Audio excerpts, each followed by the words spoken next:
Hello. हाँ जी बच्चों, देखें ज़रा, आज मैंने आपको हरियाणवी का गद्य साहित्य उपन्यास का क्रमिक विकास यह प्रश्न अभी भेजा है। आप सबने देख लिया होगा।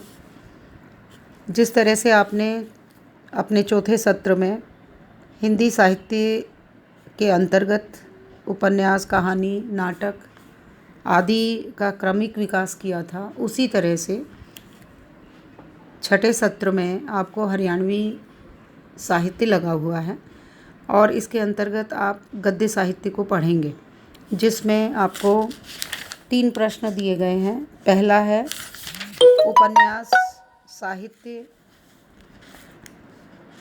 एक परिचय, या यूँ कहें आधुनिक हरियाणवी उपन्यास साहित्य के विकास का सार रूप में प्रकाश डालिए, या फिर हरियाणवी गद्य भाषा में रचित उपन्यास साहित्य का संक्षिप्त परिचय दीजिए।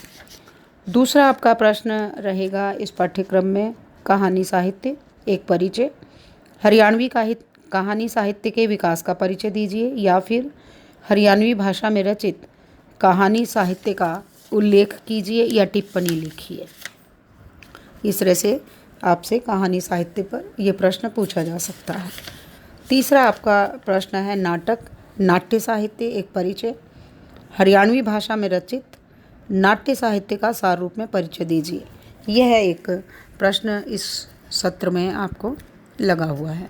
तो इस तरह से 3 गद्य विधाओं का परिचय और उनका विकास क्रम आपको इस वर्ष देना है, लिखना है, और जो आपको पहले बाकी जो प्रश्न हैं वो मैं आपको करवा चुकी हूँ। तो अब आपने ये 3 प्रश्न करने हैं। केवल 3 ही प्रश्न बाकी हैं हरियाणवी साहित्य में से। पहला है उपन्यास, दूसरा कहानी और तीसरा नाट्य साहित्य। तो आज हम उपन्यास साहित्य को थोड़ा सा देखेंगे कि कौन कौन से उपन्यासकार हुए हैं हरियाणवी भाषा के, जिन्होंने अपने कुछ उपन्यास लिखे हैं। तो इनमें जो सबसे पहला नाम आता है, ये 3 उपन्यासों का नाम आता है और इनके लेखक हैं राजाराम शास्त्री जी, जिसमें झाड़ू फिरी, फफ्फा कुट्टनी आदि। तो इस तरह से ये 2 जो उपन्यास हैं राजाराम शास्त्री के हैं। और तीसरा जो उपन्यास है समझनिए की मर, ये श्याम सखा श्याम जी का है। तो ये कुछ एक उपन्यास हैं जो इस समय हरियाणवी लोक साहित्य में उपलब्ध हैं। तो देखें, इसको अपनी रीडिंग करेंगे आप सभी, साथ साथ देखेंगे। उपन्यास गद्य की महत्वपूर्ण विधा है। यानी उपन्यास लेखन जो है वो गद्य की एक विधा है। जैसे कहानी लिखते हैं वैसे ही उपन्यास कहानी का एक विस्तृत स्वरूप है। हरियाणवी भाषा में बहुत कम उपन्यास लिखे गए। अब तक कुल 3 ही उपन्यास लिखे गए हैं। और बच्चों, ये बड़ा आसान है प्रश्न आपके लिए याद करने को, क्योंकि केवल 3 उपन्यासों का जिक्र ही आप लोगों ने इसमें करना है, और जो 2 उपन्यासकार हैं उनके जीवन से संबंधित चर्चा को भी आपने देखना है। ये 3 उपन्यास हैं झाड़ू फिरी, फफ्फा कुट्टनी और समझनिए की मर। ये 3 उपन्यास उपलब्ध हैं हरियाणवी साहित्य में। और पहले 2 उपन्यास राजाराम शास्त्री द्वारा रचित हैं और तीसरा उपन्यास डॉक्टर श्याम सखा श्याम जी का है। अतः हरियाणवी उपन्यास साहित्य का परिचय केवल इन 3 उपन्यासों के माध्यम से ही किया जा सकता है। हरियाणवी साहित्य के महापुरोहित श्री राजाराम शास्त्री का जन्म 27 दिसंबर 1918 को हिसार जिले के टोहाना कस्बे में हुआ। शास्त्री जी का रचना क्षेत्र अत्यंत व्यापक रहा। एक भाषाविद, यानी भाषा के विद्वान हुए, वो भाषा के जानकार थे, और प्रकांड ज्योतिष शास्त्री, और ज्योतिष शास्त्र पर भी उनका एक अधिकार था, के रूप में इन्हें ख्याति मिली। हरियाणा से उनका संबंध भाषा वैज्ञानिक होने के साथ साथ रचनाकार के रूप में भी रहा है। वे हरियाणवी भाषा को आंचलिक लोक भाषा ही नहीं मानते थे, अपितु साहित्य रचना में समर्थ भाषा मानते थे। आंचलिक लोक भाषा का मतलब होता है किसी एक क्षेत्र विशेष की भाषा, उसे हम आंचलिक लोक भाषा कहते हैं। जो ये आंचलिक शब्द है ये अंचल शब्द से बना है और अंचल का अर्थ है क्षेत्र। तो आंचलिक लोक भाषा यानी किसी एक विशेष क्षेत्र की लोक भाषा, उससे इसका अर्थ लिया गया है। तो इन्होंने केवल इसको एक आंचलिक लोक भाषा ही नहीं माना, अपितु साहित्य रचना में समर्थ भाषा मानते थे, यानी किसी भी तरह का साहित्य हरियाणवी में लिखा जा सकता है, इस तरह की मान्यता इन विद्वानों की रही है। उन्होंने सन 1963 में हरियाणा लोकमंच की स्थापना की और अनेक ग्रंथ भी लिखे। उन्होंने कुल 11 उपन्यास लिखे, जिनमें से 2 हरियाणवी भाषा में हैं। 300 से अधिक रेडियो रूपकों और कई ज्योतिष ग्रंथों की रचना की। हरियाणा के इस महान साहित्यकार का देहांत 6 नवंबर 2002 को हुआ। राजाराम शास्त्री के हरियाणवी भाषा में रचित दोनों उपन्यास सामाजिक उपन्यास हैं। जो पहला उपन्यास है झाड़ू फिरी, उसके संदर्भ में बताया गया है कि इस उपन्यास के कथानक में एक ऐसे नायक नायिका की कहानी है जिसमें एक नायक वैसे तो एक लड़की को पसंद करके विवाह करता है, परंतु भूल से वह किसी दूसरी लड़की से विवाह कर लेता है। विवाह के कुछ दिनों बाद जब भेद खुलता है तो उसे अपनी भूल का ज्ञान होता है और वह उस लड़की को त्याग देता है।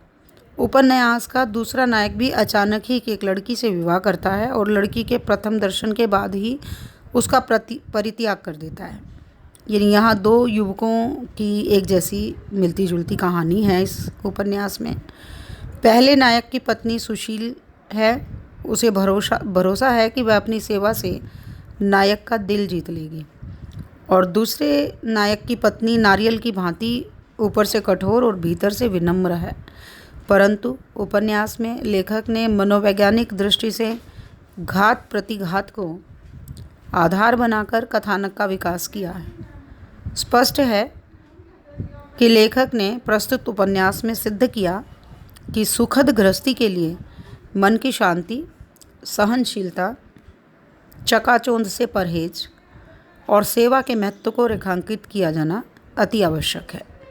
हास परिहास एवं संकलित व्यंग्य विनोद के समावेश से रचना को मनोरंजन के साथ साथ लोक रंजकता भी प्रदान की गई।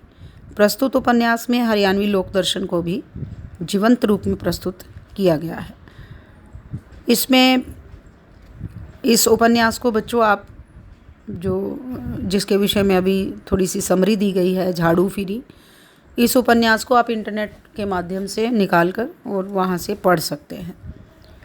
उपन्यास के कथानक में क्रमबद्धता बनी रहती है। कथानक घटनाओं और पात्रों के घात प्रतिघात से गतिशील बना रहता है। जैसे आप सब जानते हैं कथानक क्या हैं, घटनाओं का विकास है।